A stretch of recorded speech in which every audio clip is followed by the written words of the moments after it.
A very good morning to you. It's a Monday, the 1st of June, a new month it is. And welcome to the new month, welcome to a new week, and welcome to a brand new chance of opportunities therein for you. Welcome back from the weekend. That was a sad start for the week for the Arsenal. Robert, it's not that deep. Of course it is deep for everyone who makes it deep.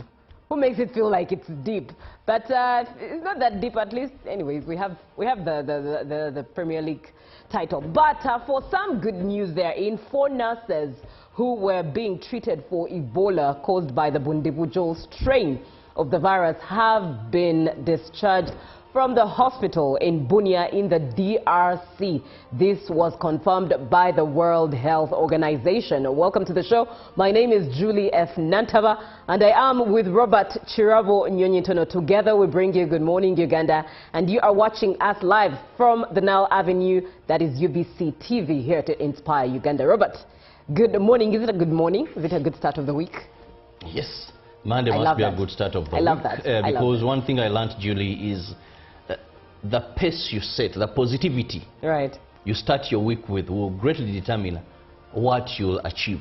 If you begin a week on a low tone, with negativity surrounding you, you make talks that claim, I don't know how this week is going to be. Your mouth, your tongue has the power to create. Right, indeed. So power. Positivity matters so much. Now, the tongue, I want to tell Ugandans officially that soccer is done. Yep. Premier is done, champion is done. It's the World Cup season though, so don't forget that. Okay, that is something good. Yep. But clubs, so please don't talk about that. We got our trophy, we are the winners of the Premier League. It is done and dusted. And our brothers of Man U, the season, you don't have what to show. We do have, but that is something done. Now, Julie, the permanent secretary and treasurer, Dr. Ramadan Gobi, went on their X handle and clearly tweeted indicating that public functions where government has been spending a lot of money, those include like Women's Day, Labor Day, name them. We have Liberation Day. Liberation Day, Women's Day, the Labor Day. There are so many in our calendar where there have been public holidays, but we have had public functions. Right. Some have been moving in regions, others have been at the ceremonial grounds. He said those are no longer going to be, because government is spending a lot of money on them. Yes, there will be public holidays, but this issue of national celebrations, you see the parade, the food, the entire arrangement, music system, decoration, said that has come to an end beginning with 1st of July. That's a good one, I think. He said, we began by spending 16 billion. Right. That is 2020, 2022. We went to 35 billion. 2022, 2023, 2023. Now, 2025, 2036, we had budgeted 24 billion to spend on these functions. Now, in the last 5 years, we've spent 1 trillion plus on these functions. So he said, this money, we cannot continue spending money. I think it's a good move. This way. I think it's a good Much move. as we would say there was a trickle-down effect, because let me tell you, for most of these functions, we tell Ugandans, where government is injecting so much, that don't look at the function. Look at the trickle-down effect. If, for example, Women's Day is celebrated in Koboko, people are going to travel to Koboko. People are going to sleep in hotels around Koboko. People are going to have a feel of Koboko. Maybe some will come and buy land, set up business there, government people, because some have money. Now, when this is cancelled, that woman who has been selling her food that day, this is what we have been calculating, that food that day the person who is going to hire them, who is going to provide the music system, because government doesn't have its own music systems, then who is going to do decoration, that company, the ushers of the day. So we've been looking at money flowing on that day in the pockets of so many Ugandans. True, but you'd also look at what is the effect, what changes on that day. Let's look at the function. The only thing that changes is the message. A message that can be aired, broadcast. By the president at State House. Yes. That's the only thing that changes, but everything else on the agenda of the day is pretty much always the same. And so if you think about how many trillions or billions, you said 24 billion for this year alone that had been put aside, those billions can go into hospitals, they can go into the road networks, they can go into a lot of infrastructure that will still benefit Omuntu wa bulijjo, as opposed to measuring it to what, 200K a day for one human being, and comparing it to the rest of the country. So I think for me, it's a good move. I only hope, indeed, that if the functions are taken off, then it will be evident and visible in the rest of the idea of service providing. My challenge is, and prayer as well. Right. We may miss this money to individuals who have been benefiting, that we have been explaining, who have guest houses, lodges, people who do work there, cleaning and preparing the place, all that. And actually, if we are going to save this money, maybe there should be a direct plan that, okay, this money that we had calculated, we continue budgeting it, but we say it is building a hospital. Exactly. That in the 5 years, the trillion plus has built a hospital. Very but true. If we don't know where this money goes, I agree with you on that. As is, we had MDAs merge, and one would wonder, why are the number of ministers increasing now if MDAs were merged? But those are stories for other days, for where we get accountability for such things that may not have the mathing. But for now, let's take a trip to what updates we have on the local scene, global scene, and the dailies. And we're starting off with the local scene, definitely with Robert there to take us through the trade. Let me choose to start with this story that I don't know when reality will be observed. All right. Now, that is the World No Tobacco Day, observed every 31st of May, was established by World Health Organization in 1987 to raise awareness about the health risks of tobacco use and to encourage policies that reduce tobacco consumption. In Uganda, the 2015 Tobacco Control Act 2015 was enacted to regulate tobacco use, reduce exposure to second-hand smoker, and safeguard public health. The law puts a 50-meter smoke-free zone around public places, as well as a ban on tobacco advertising, promotion, and sponsorship. Uganda has commemorated the World No Tobacco Day, with anti-tobacco advocates saying the implementation of the Tobacco Control Act of 2015 has continued to decline has contributed to a decline in tobacco consumption. Center manager for the Center for Tobacco Control in Uganda, Dr. Jim Alinaitwe, said there is inadequate implementation of the law, which undermines efforts to protect public health. University students and other non-users of tobacco products are concerned over the health risk associated with tobacco use. A public health officer, Francis Kimuli, said there is a gap in public awareness and sensitization on Uganda's Tobacco Control Act. Some active tobacco users told UBC that they are aware of the Tobacco Control Act, but they do not comply to its provisions, although others say they had no knowledge about the law. Moving on, the Minister of Energy and Mineral Development designate Dr. Monica Mosenero has advised youth to ensure they establish business ventures with business costing tools. She was launching training on Kibalo Enterprise Business Consortium tool by Productivity Acceleration Bureau function in Uganda. Uganda by 2020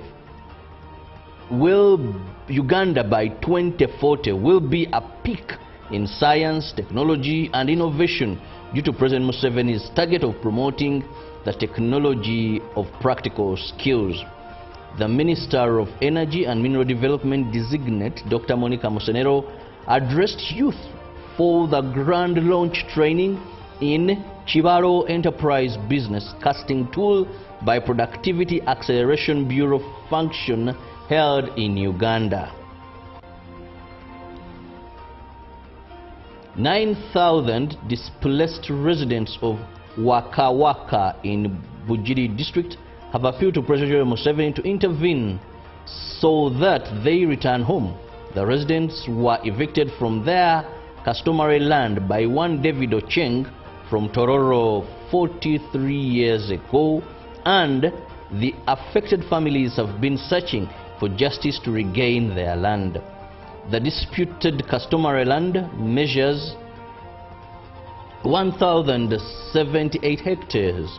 It covers 6 villages of Waka Waka, Kinawampanti, Kiruna, Namusesa, Igotero and Isinde in Waka Waka Parish, Bulindaha Sub-County, Bukoli Central County, Bujiri. The land is under Bukoli Chiefdom.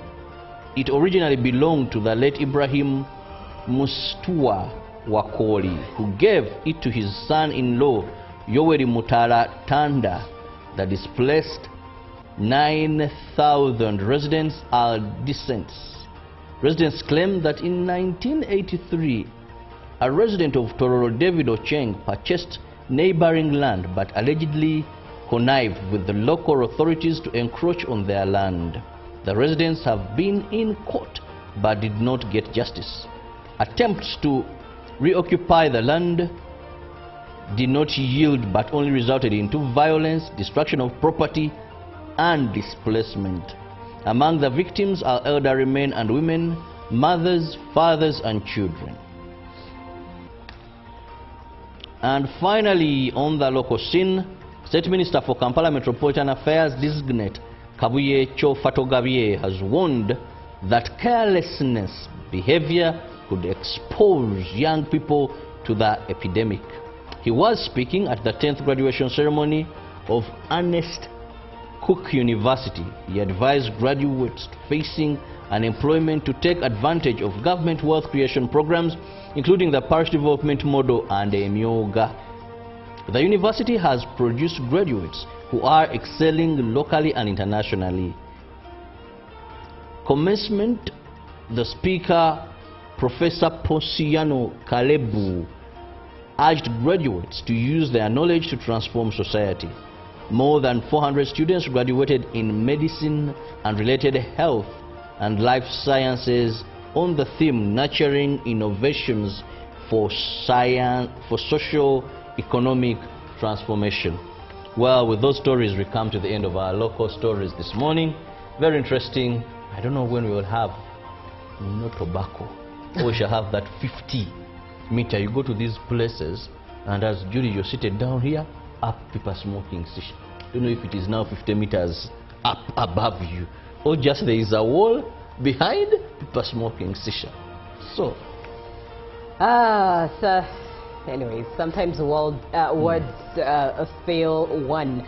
Anyways, let's have a look at what the global scene has, and we're starting off, of course, with the matters that keep us glued to the rest of the world, that is US and Iran. President Donald Trump has requested that edits be made to the US-Iran deal aimed at bringing an end to fighting that began earlier this year. US media reported the changes are related to the Strait of Hormuz and the removal of highly enriched uranium. CBS News, the BBC's US news partner, reported the White House did not respond to a request for comment. Mohammad Bagher Ghalibaf, Iran's chief negotiator, said on Sunday that Tehran would not agree to any deal unless Iranian rights were fully secured. The president and senior aides met on Friday to make a final determination about a framework for extending the ceasefire with Iran, but the meeting concluded without clarity on the next steps. The latest iteration of the deal, first reported by Axios on Saturday, includes a 60-day cessation of violence, a call to reopen the Strait of Hormuz, and a framework to reopen negotiations on Iran's nuclear program, according to CBS. Should diplomacy progress, the deal also reportedly involves potential sanctions relief to Iran that could allow it to access billions of dollars in frozen assets, said the CBS. Now, let's move on. Pope Leo XIV made history by issuing the Vatican's clearest apology yet for the Catholic Church's role in legitimizing slavery, directly acknowledging that past popes granted European powers authority to conquer and enslave non-Christians during the colonial era. In his first encyclical Magnifica Humanitas, Magnificent Humanity, Leo called the Church's historical record on slavery a wound in Christian memory and asked forgiveness for centuries of suffering tied to the transatlantic slave trade. According to the Associated Press, the apology arrived as part of a broader manifesto focused on artificial intelligence, human dignity, and what Leo described as modern forms of exploitation emerging through the digital revolution. But one of the document's most striking moments centered on the Vatican's own history. Leo specifically referenced the Holy See's role in regulating and legitimizing forms of subjugation during the early modern period, including enslavement of infidels. In the same encyclical, he warned that unchecked technology power could create new systems of human exploitation if governments and corporations fail to act responsibly. No previous pope had publicly apologized for papal decrees that explicitly authorized slavery. Now, let's come to the second largest continent of the world, and that is Africa. Ethiopia's general election takes place today as conflict rages in parts of the country, meaning many people will not be able to vote. In fact, the whole northern region of Tigray, which has been trying to recover from a brutal civil war that ended in 2022, has been totally excluded from the poll. It is the seventh election since the downfall of the military regime in 1991, an upheaval that led to the Eritrea's secession 2 years later, and it takes place as Ethiopia's relations with its northern neighbor are once again dangerously fraught. The media is tightly regulated and many organizations, including the BBC, have not been given press accreditation.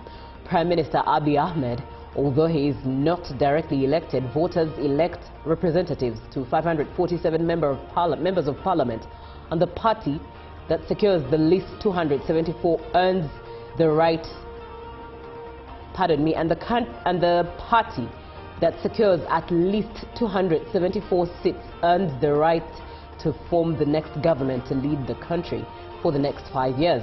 Abiy, who's 49 years, came to power in 2018 following widespread anti-government protests against the Ethiopian People's Revolutionary Democratic Front, a coalition dominated by politicians from Tigray that had ruled since 1991.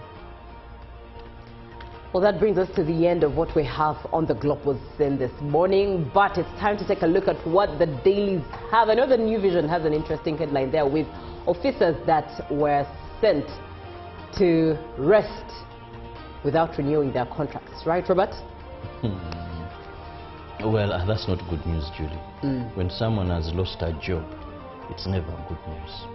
Because now you may find their children have been going to good schools, they might have to change schools, some have been renting, so that is never good news. Yeah, true story. Yes, the good news is government ends. I'm still looking for the good news. Okay, let's do the New Vision.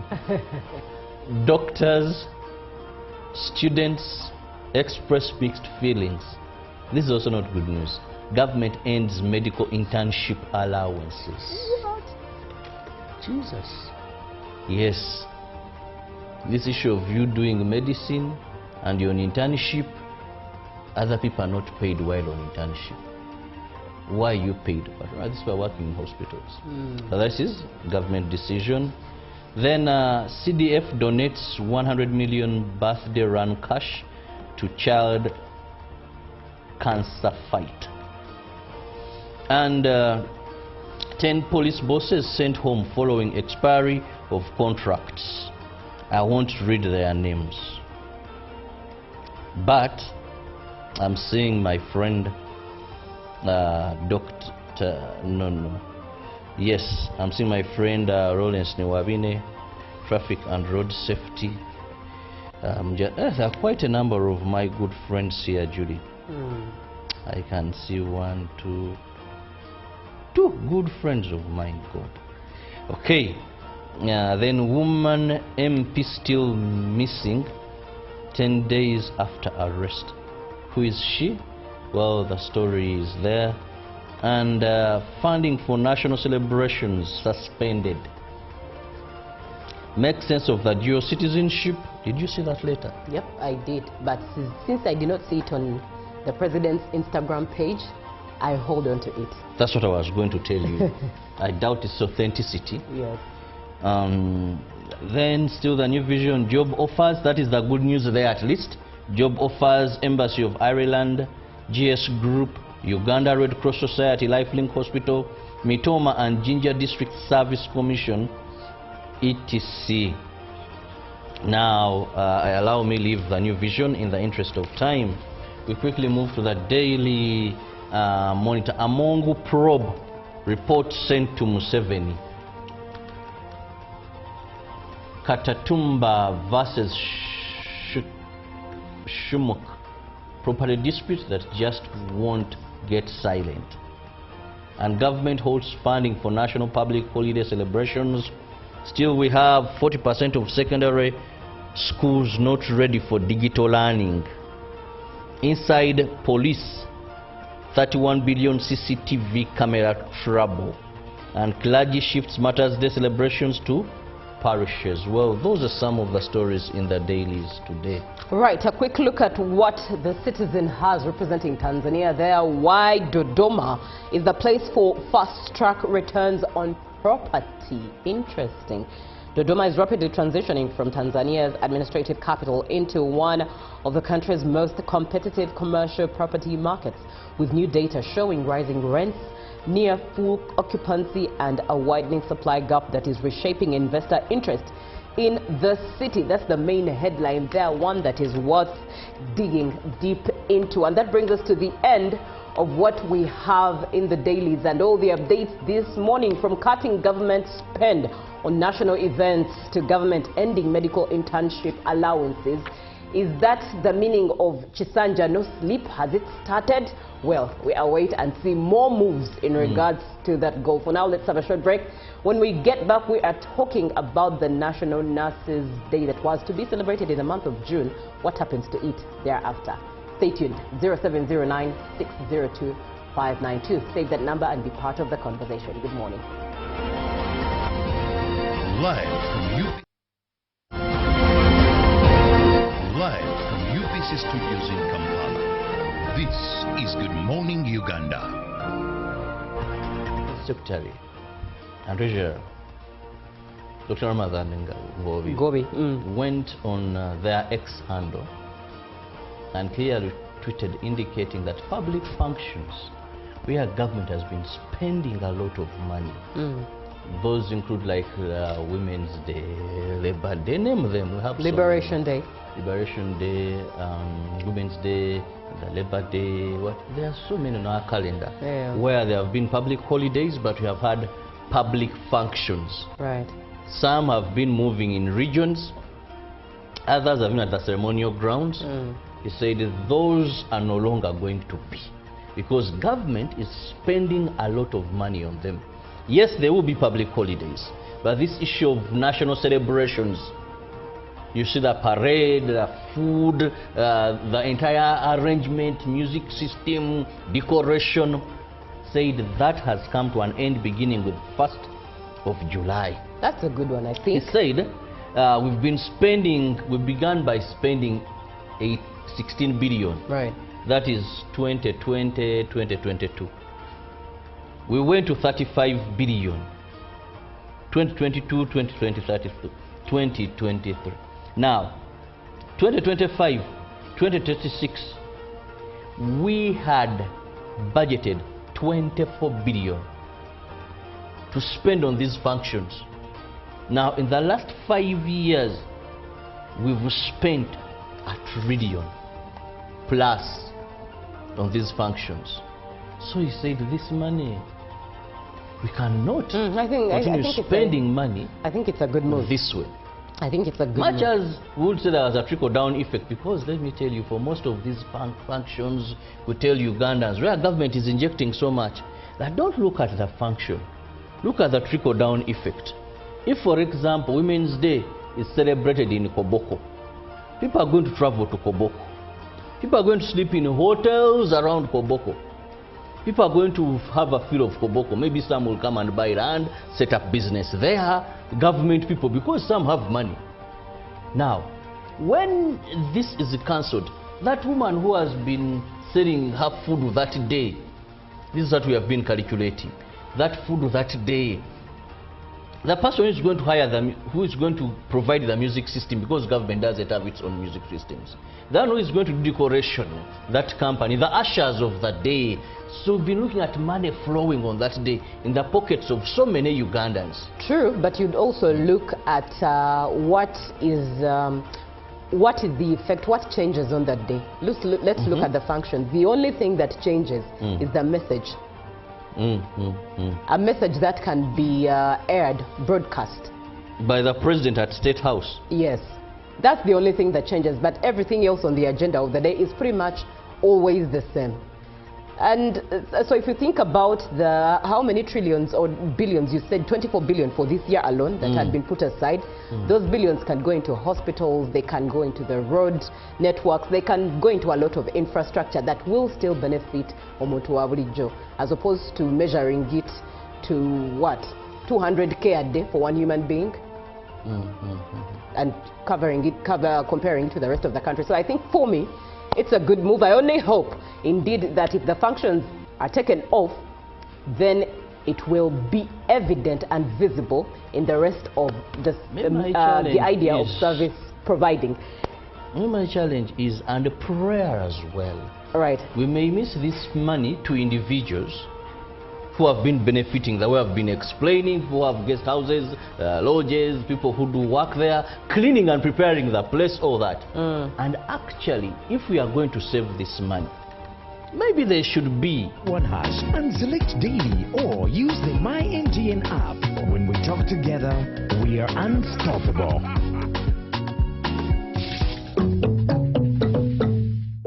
Exercise can't be sustained. Eating can't be stopped. It's even harder to lose weight. Come and give it a try. Genshikang L-carnitine chromium capsules. Plant extract, scientific ratio.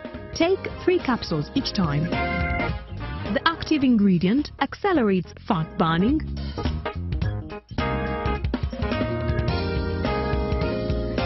Eat twice a day. Don't take a detour. Weight loss starts now.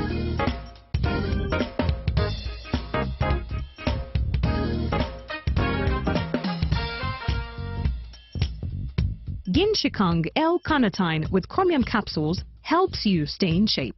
Please follow medical advice when taking this product.